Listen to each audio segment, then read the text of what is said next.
दिव्य अनुभूतियां प्रारंभ हो जाती हैं जिन पर तुम विश्वास ही नहीं कर सकते। सबसे पहले किसी से संबंध नहीं होना चाहिए।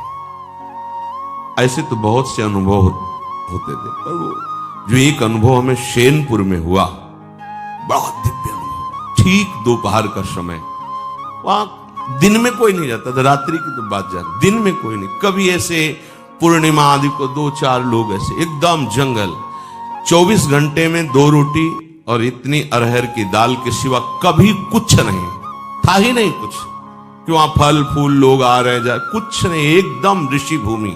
अब भी है, तपोभूमि है वो।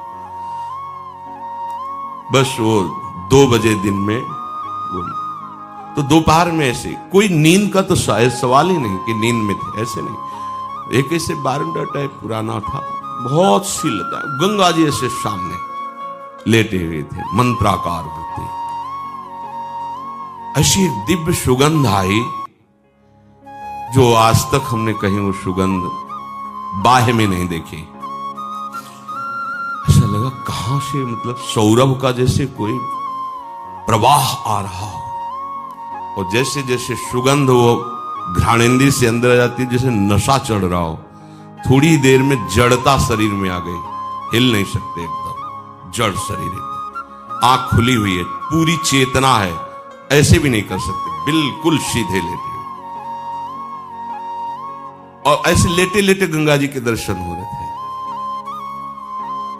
एकदम आधा शरीर ऊपर कैसे, जैसे किसी ने उठा के बैठा, और देखा गंगा की धारा से एक श्वेत वस्त्रधारी, दिन है, खुली आंख है, कोई स्वप्न नहीं, कोई तंद्रा नहीं, श्वेत वस्त्र धारण के, श्वेत जटाएं ऐसे, और वो ऐसे चले आ रहे, देख रहे, आए और गोद में से सर रखा, ऐसे ऐसे कर रहे, मस्तक को इतनी हम कहीं इन्हीं के अंग से सौरवा, और कुछ बोले थे।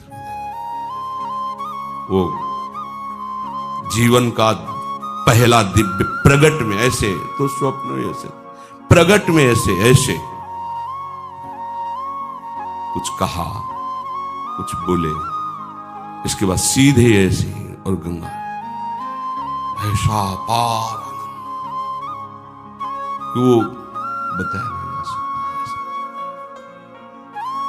जब आप उस सीमा को पार कर जाएंगे जहां कहीं किसी से अपनापन नहीं, शरीर से भी नहीं, वहां सैकड़ों बिच्छी ऐसे घूमती थी जैसे काले चींटे घूमते ना, भूरे काले चींटे, ऐसे बिच्छियां घूमती थी, बिछ खापर, सांप, कई तरह, जंगल पुराना, गंगा जी का एकदम किनारा ना, कभी भी कुछ भी हो सकता है।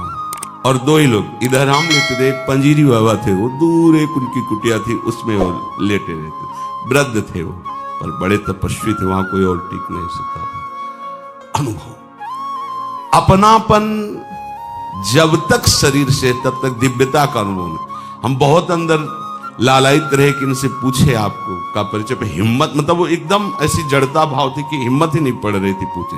बाद में पता चला, वर्षों बाद में पता चला कि अमुक अमुक महापुरुष प्रकट होकर के बताया। भगवान आकर्षण पैदा करने लगते हैं, भगवान आकर्षण पैदा करने। उसी के बाद फिर भाई जी महाराज राधा बाबा का दर्शन ऑफिस में हुआ, नेत्र के सामने ऑफिस प्रकट है, ऐसे भाई जी करके, ऐसे क्या जानना चाहते हो, ऐसे चश्मा ऐसे कर, और पूज्य राधा बाबा बगल में बैठे हैं। उसे ही प्रश्न किया था, श्री कृष्ण की प्राप्ति कैसे होगी?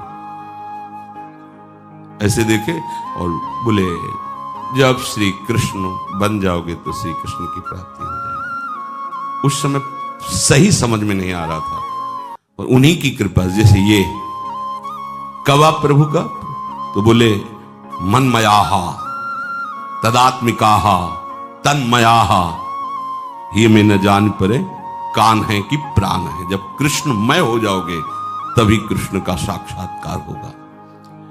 फिर तो झड़ी लग जाती है अनुभवों की। वृंदावन तो चमत्कार का समुद्र है, फिर किसी को समझाने की जरूरत नहीं थी कि भजन करो, भजन आनंद प्रदान, ये सब बहुत। फिर वो तो नशेबाज हो जाता है, प्रभु के नाम का नशा, प्रभु की लीला का नशा। देखो, नशा कहने में लगेगा कि कैसी बात, आशा बसन व्यसन, व्यसन में नशा, व्यसन याति नहीं रघुपति चरित्र होए तहाँ सुनहि। यही आशा है, यही उनका जीवन है और यही उनका नशा है। क्या जहां भगवत चरित्र हो रहे वहां जाकर उनको सुनना या भगवत चरित्र गायन करना।